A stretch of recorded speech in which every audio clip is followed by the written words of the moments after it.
You can take away somebody's eyesight, but you can't take away somebody's vision. When I started Children in Crossfire, I just wanted to help children. I wanted to help children who weren't as lucky as me. And that might sound very strange coming from somebody who was blinded as a 10-year-old boy.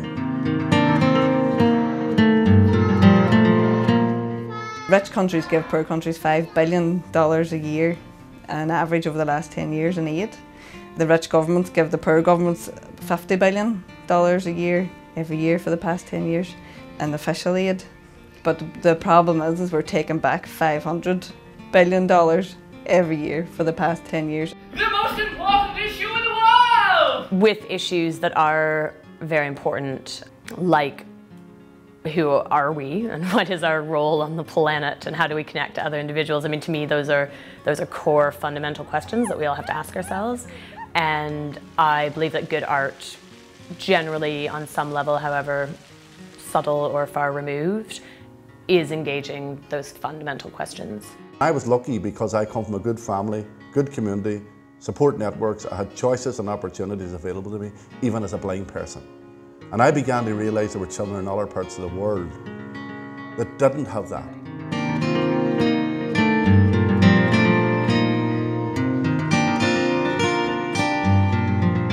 Children Crossfire was set up over 10 years ago. It's an international NGO.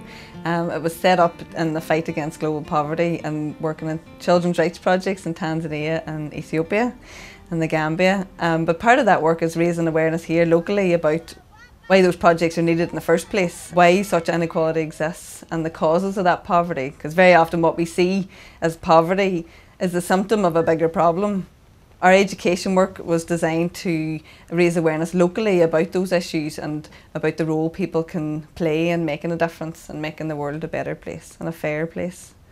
So this project was called 8 Good Reasons on the basis of the 8 Millennium Development Goals, and these goals were signed at the turn of the millennium by the United Nations. So we thought that was a good framework to work with in schools, and we actually had a small pilot project with schools, and the teachers seemed to like the kind of structure of it. So we thought, well, it's a framework to do global education around. The idea then also came from me seeing some street theatre that was going on locally, and it was about local issues around sectarianism, and saw pieces of street theatre and just realising the power of theatre. And we just thought we should really be using the arts in global education to engage people in it and to see their connection with it. People are too set in their ways. It's been going on for years. Year one was preparing the schools for the project, and that really involved doing intensive teacher training with teachers on not just the methodologies, participative methods of engaging young people, but also on the issues, global justice issues, and dealing with contentious issues in the classroom.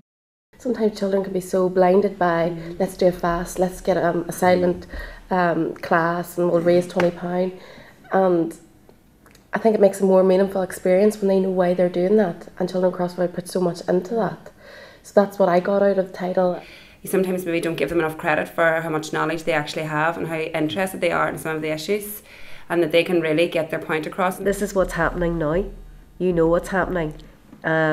It's not something that's happened in the past. It's not something they're reading in a book. It's something that people have witnessed, and something then that people are trying to do something about. When they're talking globally, they're not focusing on what they think the problems are here, you know, and they're starting to see there is other issues all around the world, you know. So that was like an accredited course for the teachers called Tidal, and then there was also the play was developed. The street theatre that I saw was by 2 artists, Jenny MacDonald and Orla Hassan. And so then it was Jenny I approached about being able to help us with this, because it wasn't an area of my expertise.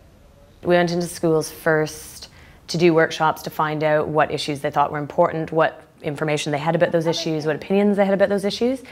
And when we did that, what came back to us fundamentally was that the issues themselves change, but the most important thing was a feeling of thought control, a feeling of kind of media particularly, but messages from media, from parents, peer pressure, pressure to consume, advertising, all of this All of those voices were what really came back to us from the young people. So we then thought, okay, let's not just focus on 1 or 2 issues, let's focus on maybe the whole mechanism. And because it was important to us not to be didactic, not to come down with any kind of partisan point of view about any particular issue, but to actually engage people in making their own opinions, forming their own thoughts, and ultimately taking their own actions.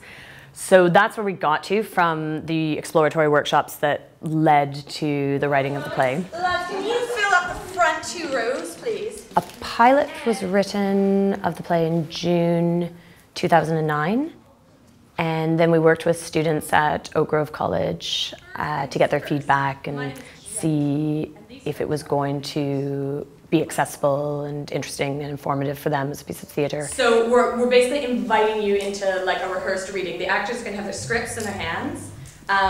We've got the whole summer to work on this after we show it to you. So this and what was really, I guess, interesting in that process was the realization that in trying to make the link to the rest of the world, what seemed to work really well with that Oak Grove group, and I think ultimately with the play we ended up with, was the areas where the rest of the world is right here at home, so to speak. So, for example, we had a very small character in the play initially who was a father who was a bit of an naysayer and was kind of negative about everything his son came up with, all his son's ideas.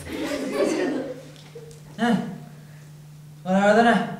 They're fair trade chocolate biscuits. Fair trade now? Oh, people working hard for their money. Yep. And when we did the pilot, we realized that that character was the most humorous, the most accessible to the young people on that day, and they said their feedback was more of the father, more of the classroom, more of the peer relationships. So what I took away most from that day was, okay, we have to develop what's very close to home and really express and explore that if we're going to make a bridge from that to what's far from home. And that bridge is really through the character of Aloho, but Aloho comes right into the home. She's in some respect at dinner with the family. She ends up in the classroom, and that's all like a little bit magical and mysterious. We don't quite know why or how. So what do you do over there? I go to school when there's time, but I work a lot on the family farm. So you get to cut school just to work on a farm? Are you serious? That's class. If I came over, could I do that? So it was then revised over that summer, and the first production was then September 21st. So the play took to the road in September, and it was a huge success. The young people loved it. I think it was different to anything they'd seen before, and it was fun as well as, you know, informative. And they loved the actors as well because they were young and lively, and the workshops afterwards were a huge success as well. What's good about it is the information they tell you. And if you're just doing all reading, some people wouldn't be interested in it.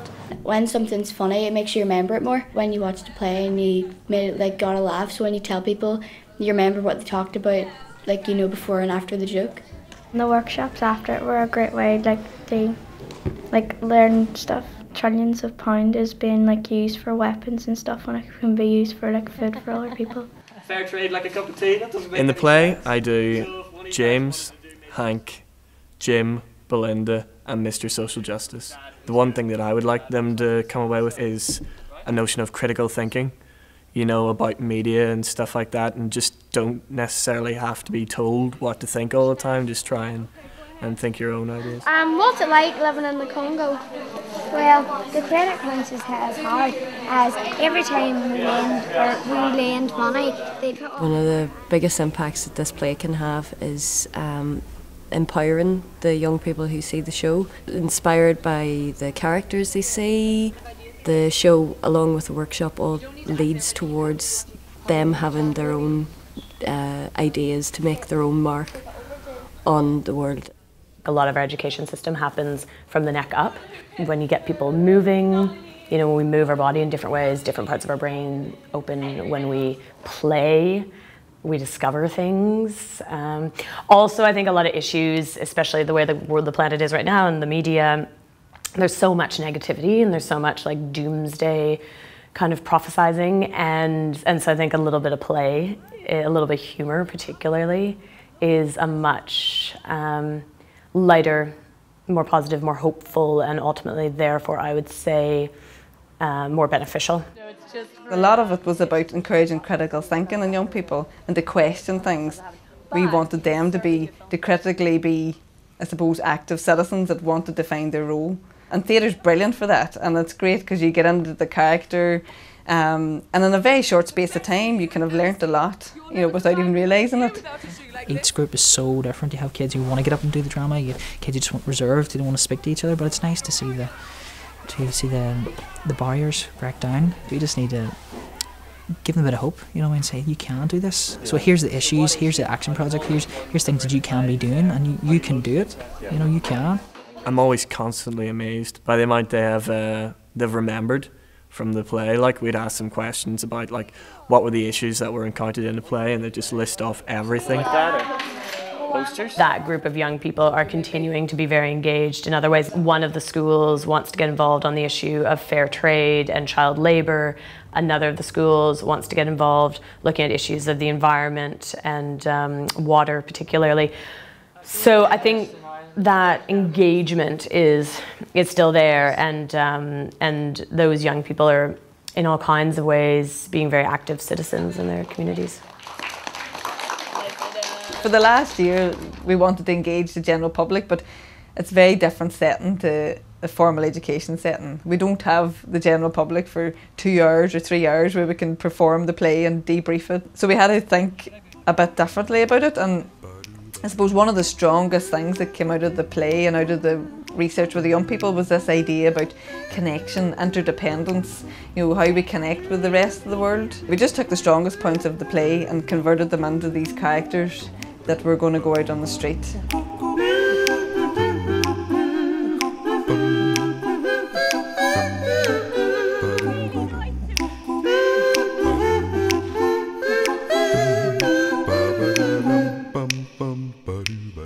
What we wanted people to do was to question their own lives, to reflect it back on us, because very often we're quick to judge other people in other parts of the world, but actually what it comes down to, and the only thing you really can change, is yourself.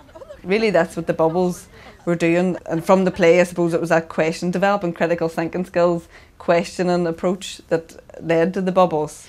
When it came to going to the street, we really wanted to I guess, engage with as many people as possible. So we kind of turned it around and we thought, how would people from elsewhere, you know, rather than seeing how James understands Aloho, who's from another place, how would characters from another place understand life here? Why are all you people dressed the same?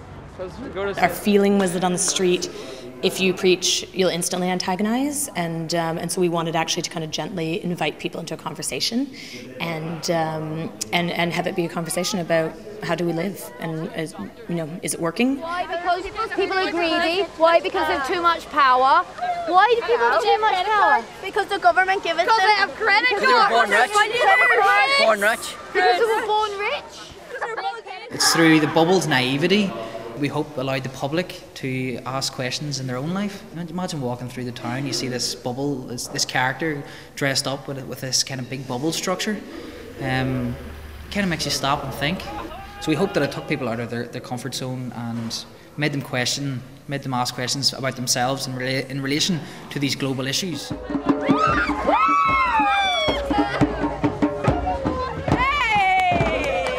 are the Millennium Development Goals, yeah? There's 8 of them. So this is to try and take a shot on one of them, see which one you hit. This lady's going for child health as the most important Millennium Development Goal. Let's see if she can hit it.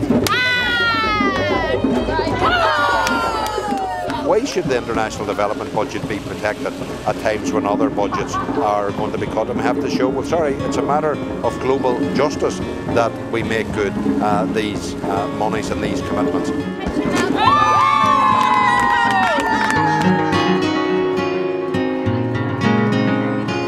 The idea that people aren't interested It's disturbing things, sort of like the ripple effect, dropping a stone in the water and so on, that helps that to spread out and reach people. So the title of the conference was Be the Change You Wish to See. As we learned through the play and the engagement with the general public, we realised that we had to almost go back to ourselves. So we're talking about these big Millennium Development Goals, but there was a real need to kind of bring it back and think about what is the change we want to see, how can we be part of that? And that's, I suppose, where the title of the conference came from. Because you go into, say, a local school, any time, Christmas play, anything like that there, and you have the place full with the parents, the grandparents, the uncles, the aunts.